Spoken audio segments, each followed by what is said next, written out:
Police raided video game stores. A senator held congressional hearings over a vampire game where you're supposed to save the girls, and one game got banned for showing a kiss between two women. And all of this happened because some people made horror games that scared the wrong person. These are banned horror games with real legal consequences to own. So we're starting in 1986, the year Top Gun came out. The year everyone thought shoulder pads were a good idea. And the year someone at Exidy looked around and said, you know what arcades need? A game where you torture people for points. Meet Chiller. Picture this, you walk into Chuck E. Cheese or some other establishment like it, past the ball pit and the screaming kids. And there's this light gun game sitting next to Pac-Man, except instead of shooting ghosts, you're shooting helpless victims strapped to torture devices for fun. Because apparently someone thought family entertainment needed more medieval dungeon vibes. The game was simple. You had prisoners tied to racks, guillotines, various torture contraptions that would make a medieval executioner proud. And your job? Shoot them. Not to save them, not to set them free, to literally torture them to death. You got points for blasting off limbs, extra points for heads.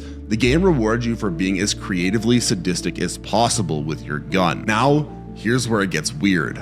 This wasn't some underground snuff film. This was an arcade game. You know, the things that are designed to sit in public spaces where families go to have fun. The same place where little Timmy plays skee-ball was supposed to house a torture simulator, because nothing says wholesome entertainment quite like scoring points for dismemberment. The UK took one look at this thing and they said absolutely not. They banned it before you could even make it to British arcades. Import operators refused to touch it. The government would have hit them with obscenity laws faster than you could say family fun. Britain was in the middle of their video nasty panic at the time, where they were banning horror movies left and right. So when they saw a game that was basically a torture manual with quarters, they shut that down real quick. But here's the best part.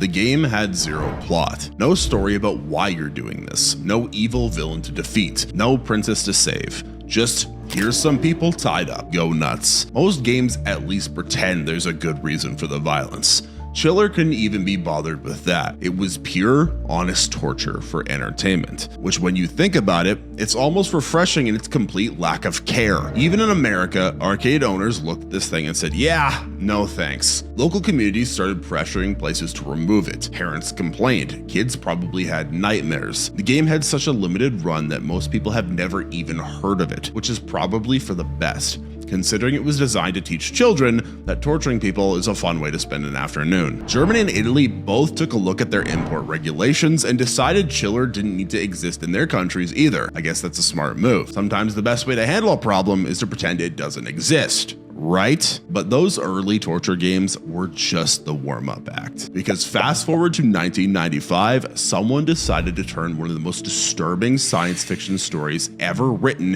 into a point-and-click adventure game. Because nothing says fun weekend activity quite like exploring themes of internal torture and human suffering. The game was based on Harlan Ellison's short story about a supercomputer that destroys humanity and keeps 5 people alive just to torture them forever. Cheerful stuff. The game?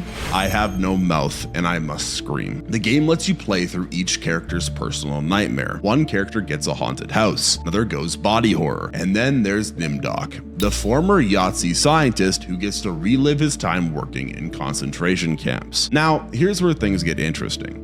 Germany has this law called Section 86A. Sounds boring, right? Well, this law basically says you can't show Yahtzee symbols or propaganda in almost anything, especially games. Makes sense. Nobody wants the national symbol of the Yahtzee party in their entertainment. The law exists for a good reason in Germany, but someone at the German rating boards looked at this game and had a problem. The Nimdok chapter was full of Yahtzee imagery, bad images, concentration camp scenes, the whole horrible package. So they made a decision. They banned that entire chapter from the German release. Just one chapter. Problem solved, right?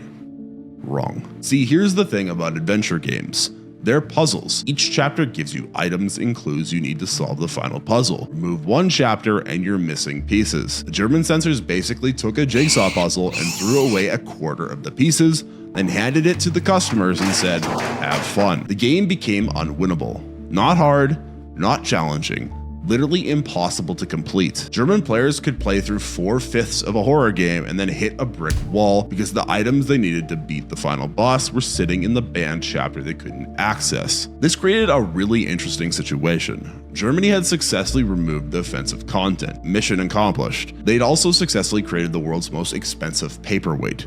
The game couldn't be beaten, which meant players were stuck in an internal nightmare of incompletion, which, when you think about it, captures the spirit of the original story perfectly. The best part? Nobody seemed to notice this problem until after the game was shipped. Customers bought a broken product. Stores sold a broken product. The ratings board approved a broken product. Everyone involved in this process apparently forgot that games are supposed to, work and be able to be completed. This went on for years. German gamers who wanted to play the full version had to import it from other countries, or just accept that they'd bought an interactive art piece about the futility of trying to win. Very deep, very German. Eventually, in 2019, Germany relaxed their rules about Yahtzee symbols in games. Suddenly, the uncut version became legal. It only took them 24 years to figure out that maybe breaking games wasn't the best approach to censorship. But broken games were nothing compared to what happened next.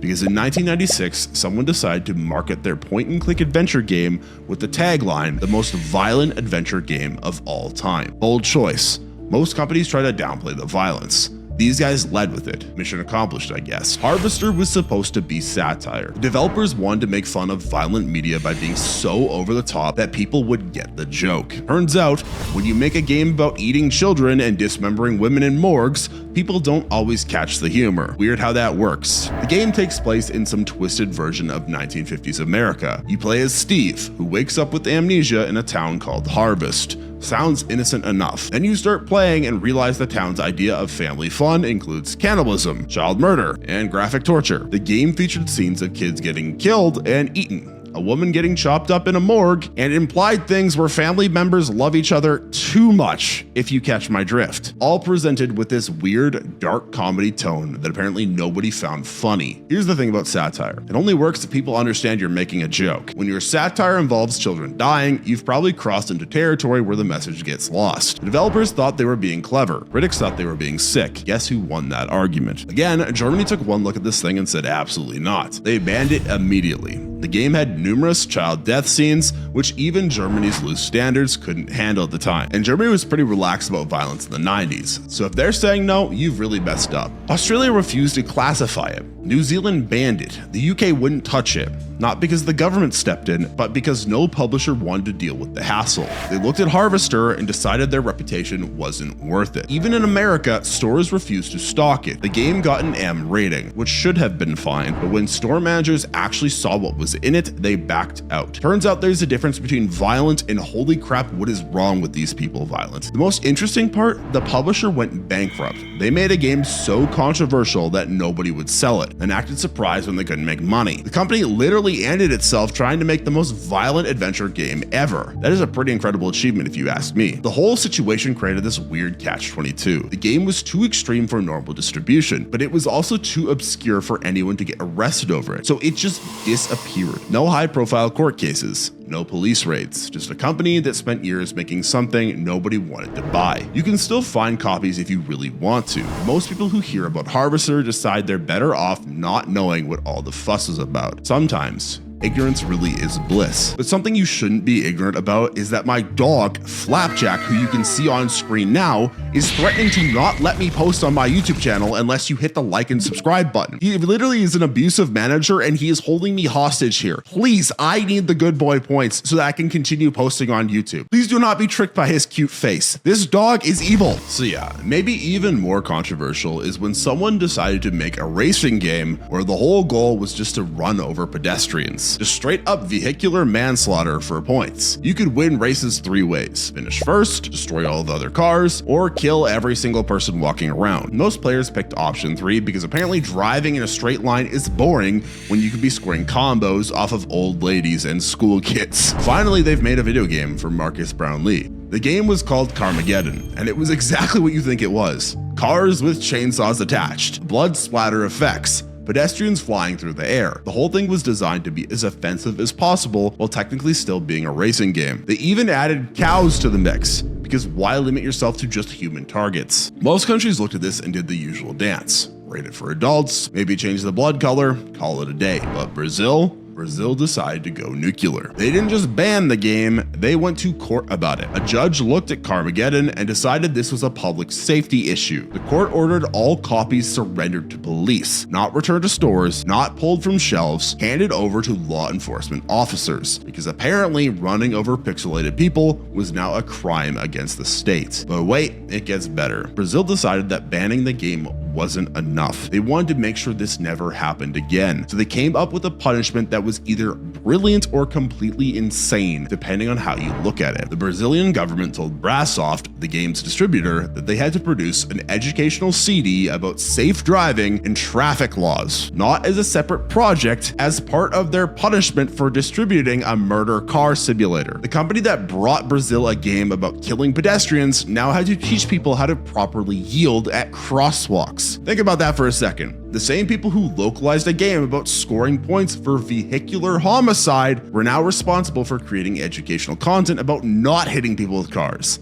The irony was so thick you could drive a chainsaw-equipped race car through it. The court wasn't messing around with enforcement either. Stores that got caught selling Carmageddon faced fines of about $11,000 per day. That's not a slap on the wrist. That's "we will financially destroy your business" money. Most people don't even make $11,000 in a month, and Brazil was charging that every 24 hours. Brazil actually followed through on the educational CD requirement. They co-produced a driving safety course that taught proper traffic laws and responsible vehicle operation. The same company literally went from "here's how to creatively murder people with cars" to "remember to use your turn signal, grandma," in the span of a few months. The educational CD was supposed to be ready by mid-1998, but there's no word on whether it included any bonus points for not hitting an old grandma. So yeah, other countries just banned games, but Germany has bigger plans, because Sega looked at their new Wii game and decided to surrender before the fight even started. They had this black and white comic book violence fest called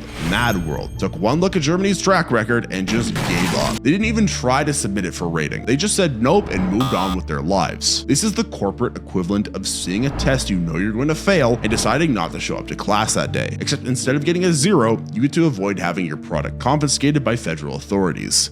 Smart move, honestly. Mad World was a game about a guy named Jack Kamen who has a chainsaw for an arm. He's competing in a game show called Death Wash, which is exactly what it sounds like. The whole city has been turned into a murder arena where contestants kill each other for points and prize money. Basically, it's like Hunger Games. The game was designed to look like a violent comic book, except everything was black and white except for the blood, which was bright red, very artistic, very stylized, very much focused on creative ways to kill people with power tools and street signs. You could impale enemies on traffic cones, throw them into jet engines, or use your chainsaw to solve most of your problems. Sega's marketing team probably looked at this thing and realized they had created something that German censors would hate. The game was literally built around scoring points for elaborate murders. The black and white art style wasn't gonna fool anyone.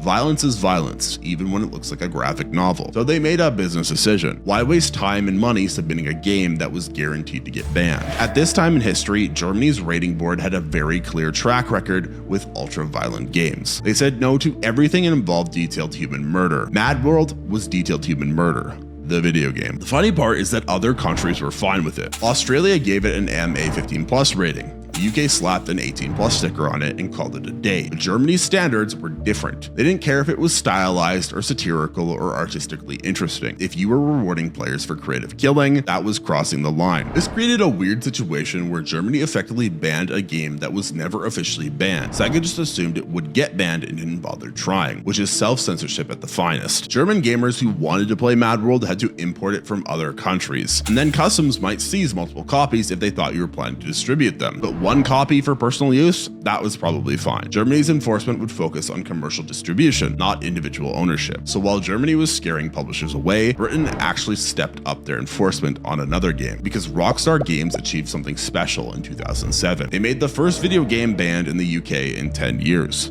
and that's quite an accomplishment. Most companies struggle to make a game anyone remembers. These guys made one so disturbing that British censors broke a decade-long streak of saying yes to everything. The UK had been pretty relaxed about video games since 1997. They'd approved countless shooters, horror games, and violent adventures without breaking a sweat. Then Manhunt 2 showed up, and suddenly the British Board of Film Classification remembered they were allowed to say no to things. Ireland went even further. They'd never banned a video game before.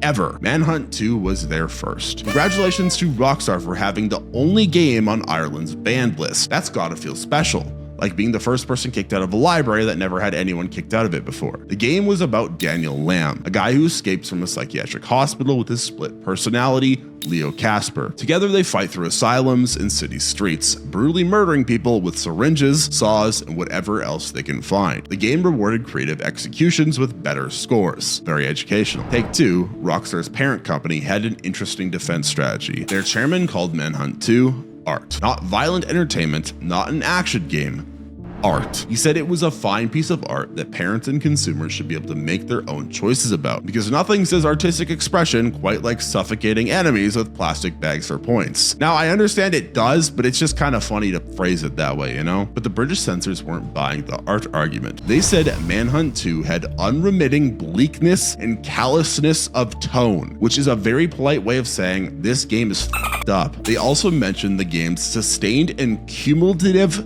casual sadism, which sounds like something you'd hear in a psychology textbook about serial killers. Ireland's censors were more direct. They said the game had gross, unrelenting, and gratuitous violence, and that there was no context for it other than killing. At least they were honest and used normal words about what bothered them. No fancy language about artistic merit or cultural significance, just this is gross, we don't want it here. The whole situation put Rockstar in an awkward position. They'd spent years making a game they called art, and now they couldn't sell it in 2 entire countries. That's not great for business. Art doesn't pay the bills if nobody's allowed to buy it. Eventually, Rockstar edited the game. They blurred the execution scenes and removed the scoring system that rewarded brutal kills. The censored version got approved with an 18+ rating. Problem solved.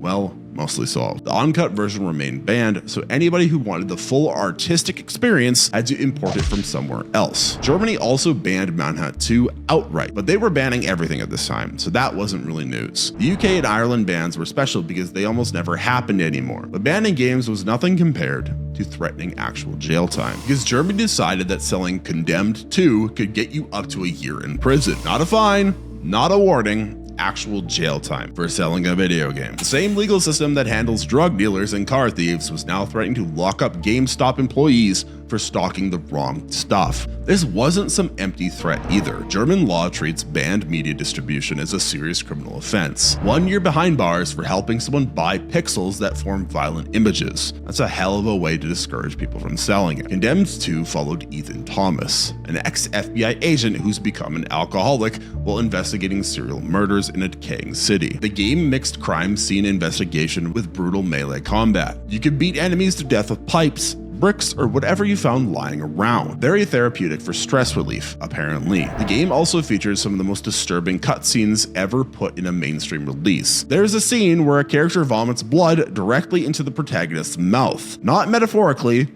literally. Someone animated mouth-to-mouth blood vomiting and decided that belonged in their product. Quality entertainment for the whole family. I cannot wait to be a father and just get my kids playing this stuff. German authorities looked at this combination of realistic violence and gross-out horror and decided it crossed every line they had. They didn't just ban it from stores, they added it to List B of indexed media. They had a Munich court officially confiscated. When a court confiscates your entertainment product, you know you've made some interesting creative choices. The confiscation meant retailers couldn't sell it, advertise it, or even display it. Authorities found copies on store shelves. The store owner could face criminal charges. Again, if you've seen a couple of my videos now, imagine having to explain to your cellmate that you're in prison because you sold someone a video game where you beat people up with a prosthetic limb. And what makes this extra weird was that Australia somehow approved Condemned 2 with an MA 15+ rating. Australia, one of the countries famous for banning everything that moves, looked at blood vomiting and torture museums and said, close enough to family friendly. Meanwhile, Germany was threatening prison sentences for the same content. The game's ads got banned in the UK too, which gives you an idea of how extreme the imagery was. British TV regulators saw the commercial and decided it was too graphic for broadcast. Keep in mind, this is the same country that airs Doctor Who, where people get turned into scarecrows and fed to monsters. If Britain thinks your violence is excessive, you've achieved something special. German gamers who wanted to play the uncut version had to import it from other countries and hope customs didn't notice. Again, like other games, importing one copy for personal use wasn't usually prosecuted, but getting caught with multiple copies could raise suspicions about distribution. The whole situation turned buying a horror game into a minor smuggling operation. Publishers typically just accepted these bans rather than fighting them in court. Fighting costs money, and there's no guarantee of winning. It's easier to write off one market than risk legal bills. Now, while prison threats were extreme, some bans got surprisingly reversed, because a German court ordered the physical confiscation of House of the Dead overkill. Court officers had to actually go out and seize copies of a zombie shooting game from stores. Imagine being the police officer whose job that day was collecting video games about killing cartoon monsters. That's definitely not what you pictured when you joined law enforcement. House of the Dead Overkill was an on-rails shooter designed to look like a cheesy 1970s horror movie. Everything was over the top on purpose. Fake film grain, deliberate bad dialogue, zombies that exploded into clouds of blood when you shot them. The whole game was basically a parody of B-movie horror films, complete with a soundtrack that sounded like it came from a drive-in theater. The game also held a Guinness World Record for the most F-bombs ever used in a video game. Most profanity in gaming history was apparently a selling point. After all, nothing says quality entertainment quite like record-breaking amounts of swearing at cartoon zombies. What's up, mother? The German courts weren't impressed by the artistic merit of excessive swearing. They looked at all the blood and gore and decided this crossed their violence threshold. The fact that it was stylized didn't matter. The fact that it was clearly a joke didn't matter. Violence against human-like creatures was violence against human-like creatures, even if those creatures were obviously fake movie monsters. The confiscation order meant retailers couldn't sell or advertise the game. If authorities found copies in stores, the owners could face fines or prosecution. Store managers had to hand over their inventory to law enforcement officers, who presumably had more important crimes to investigate than zombie video games. Here's where it gets interesting though. Australia, again the country famous for banning everything that moves, actually overturned their initial ban on appeal. Their reasoning was brilliant. They decided that the violence was so cartoonish and over the top that it couldn't possibly be taken seriously. The appeal board basically said this is too ridiculous to be harmful. Think about that for a second. Australia, which has banned games for having realistic blood effects, looked at a game with exploding zombie heads and said, it's obviously fake. Let it through. We finally have a breakthrough here. Meanwhile, Germany was sending officers to confiscate the same content from store shelves. The German ban lasted 9 years. That was 9 years of treating a zombie comedy game as contraband material. In 2018, they finally reevaluated it and decided that maybe confiscating cartoon horror games wasn't the best use of court resources. The uncut version finally became legal for adult purchase. So yeah, legal confusion was getting weird between countries, but modern bans focused on different problems. Because in 2020, Ellie kissed her girlfriend in a trailer, and several countries decided that was too dangerous for their citizens to see. Not the zombie apocalypse, not the graphic violence, not the hot buff girl, not the torture scenes or brutal combat, but two women kissing. That was a line they wouldn't cross. The Last of Us Part 2 disappeared from PlayStation stores in Saudi Arabia and the UAE before it even launched. No official announcement, no press release explaining why. The game just wasn't available for pre-order. Reddit users noticed first, which is probably not how Sony wanted to handle their marketing strategy. When people contacted PlayStation support to ask what happened, they got a very corporate response. The game was banned by the competent authorities of the country, or some other legal mumbo jumbo. That's a very polite way of saying the government told us no, and we're not going to argue about it. Very diplomatic, very unhelpful. The game features Ellie, who's openly gay, in a relationship with another woman named Dina. There's a scene in the E3 2018 trailer where they kiss at a dance. It's about 3 seconds long, very romantic, very normal, very good in the game, but the TV show ruined it. I don't even want to talk about the TV show. It's bad. But apparently it was very illegal in certain parts of the world. Again, it is 2018 to 2020 at this point. Two women kissing should not upset you. If it does, you need to go to therapy. I'm sorry. What's even crazier though is this wasn't even the first time Ellie's sexuality appeared in the series. The DLC for the original game shows her kissing another girl. It's actually a really good story. That content was available in the same countries without any problems, but somehow making it a central part of the sequel crossed a line that the DLC didn't. The funny part is that plenty of violent games get released in those same markets. You can buy games about shooting people, stabbing enemies, and blowing things up, but two women who love each other, that's where they draw the line. Violence is fine, Love is dangerous. The ESRB rating for The Last of Us Part 2 mentions nudity and sexual content, which some people thought might be the real reason for the ban, but other games with similar ratings were available for pre-order in the same stores. Cyberpunk 2077, which promised way more explicit content, was totally fine. The difference seemed to be that Cyberpunk's sexual content was focused on heterosexual stuff. Sony never officially explained the situation. They just quietly removed the game from certain regional stores and hoped nobody would make a big deal about it. PlayStation Arabia's Twitter account kept promoting the game's State of Play showcase, which was confusing. They were advertising something they weren't allowed to sell. Gamers in those countries had workarounds, of course. You could create accounts for other regions, buy digital gift cards online, or import physical copies from retailers who didn't care about local content laws. The ban mostly just made purchasing the game more annoying rather than impossible. The whole situation kind of shows how different countries handle LGBTQ content in media, and what is considered normal in like most of the world is contraband material elsewhere. Like literally a kiss scene that wouldn't get a second glance in America, Canada, or Europe was enough to ban an entire product in the Middle East. I don't know if you've played the game or not, but Naughty Dog, the developer, couldn't really edit the content out either, which other games have done in different situations, which I don't really agree with, because Ellie's relationship with Dina was like central to the entire story. You can't just remove the main character's love interest without rewriting everything. So yeah, modern content bans were complicated. But one game created our entire rating system actually, because Senator Joe Lieberman held a press conference to condemn a video game where the goal was to save teenage girls from vampires. He thought it was about harming them. There was a graphic depiction of the violence against women with strong overtones of sexual violence. This fundamental misunderstanding launched congressional hearings that created the entire video game rating system that we still use today. Sometimes the biggest changes in history happen because some old boomer in a government position didn't read the damn instructions. Night Trap was a cheesy B-movie horror game filmed with real actors. You played as a surveillance officer watching security cameras at a slumber party. It's like Five Nights at Freddy's. Oh my god, guys, he said it's like Five Nights at Freddy's. It's not like Five Nights at Freddy's. Your job was to protect the girls from vampiric creatures called augurs who wanted to drain their blood. When you saw an augur approaching, you triggered traps to capture it. You were the good guy, the hero, the protector. But Lieberman saw footage of girls in nightgowns and creatures that could drain their blood and assumed you were supposed to hurt the victims. He never actually played the game. He just watched random clips and decided this was teaching children to enjoy violence against women, which is the exact opposite of what the game asked you to do. The hearings in December 1993 became a corporate wrestling match between Nintendo and Sega. Howard Lincoln from Nintendo spent most of his time throwing Sega under the bus. He kept pointing out that Nintendo had rejected Night Trap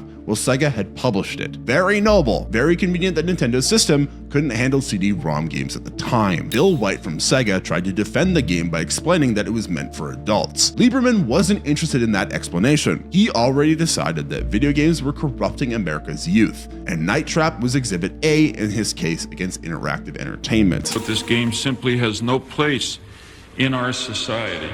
The best part was watching senators try to understand technology they'd clearly never used. These were people who probably need help setting their clock on their VCR, and now they were debating the social impact of interactive media. Byron Dorgan talked of the game encouraging players to trap women, which again was backwards. You trap the monsters to save the women. Well, I saw the video game Night Trap for the first time. It is a sick, disgusting video game in my judgment. It's an effort to trap and kill women. Shame on people that produce that trash. It's child abuse in my judgment. Lieberman introduced the Video Game Rating Act in February 1994. The bill would have created a government panel to rate games for violence and sexual content. The industry looked at this threat of federal regulation, decided they'd rather police themselves. So the Entertainment Software Rating Board, or the ESRB, launched in September 1994. So Night Trap, a game about rescuing people from movie monsters, accidentally created the ESRB. Every time you see an M rating or a T rating on a game box, you're looking at the legacy of senators who didn't understand what they were regulating. The system that rates Grand Theft Auto and Call of Duty exists because politicians got confused about a vampire rescue game. Hot take from Chupacabro here. If you were old enough to be drinking water when we had lead in it, you probably shouldn't be in the government anymore. The irony is perfect. A game designed to let players be heroes got treated as a villain simulator. Congressional hearings based on a complete misunderstanding of the product led to industry-wide changes that are still in effect 30 years later. Lieberman probably never realized he'd been arguing against a game where violence towards women was literally the fail condition. All of this to say that sometimes the most important legislation happens because the people writing it have no idea what the f they're talking about. Those are 10 different video games that were banned throughout history that had legal repercussions on owning or playing. Let me know down in the comments what games I missed that you'd like me to talk about more in future videos, or let me know other video ideas you'd like me to do. As always, make sure to like the video and subscribe to the channel for more videos just like this one. And if you enjoyed watching this video, you should watch the one on screen now because it'll be even better.